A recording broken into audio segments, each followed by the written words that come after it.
আসসালামু আলাইকুম। আমি Mosharraf Hossain, chief physiotherapist, Dhaka medical college হাসপাতাল।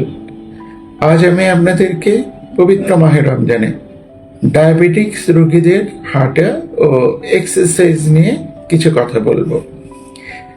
ডায়াবেটিক্সের রোগীগুলো যারা রমজানেই রোজা পালন করে থাকেন, তারা অনেকেই জানেন না তারা কখন হাঁটবেন, কতক্ষণ হাঁটবেন, এই জিনিসগুলো তাদের ভালো ধারণা থাকে না। কোনো কোনো ক্ষেত্রে এই ধারণা না থাকার জন্যই প্রায়শই দেখা যায় রমজান মাসে রোজা রাখার কারণে ডায়াবেটিক্স রোগীরা সারাদিন অভুক্ত থাকে।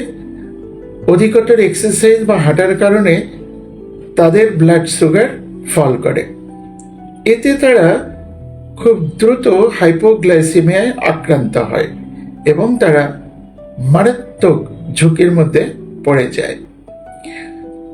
আমার ছোট্ট একটি কথা থাকবে, যারা রমজান মাসে রোজা থাকেন, বিশেষ করে ডায়াবেটিক্স রোগীরা, আপনারা সারাদিন যেহেতু অভুক্ত অবস্থায় থাকেন, আপনি হাঁটা বা এক্সারসাইজের তেমন কোনো রিস্ক আপনারা নেবেন না।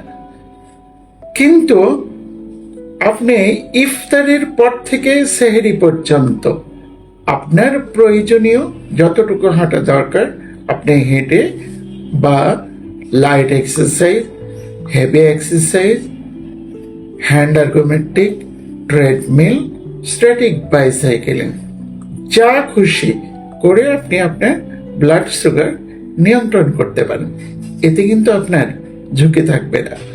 আসসালামু আলাইকুম।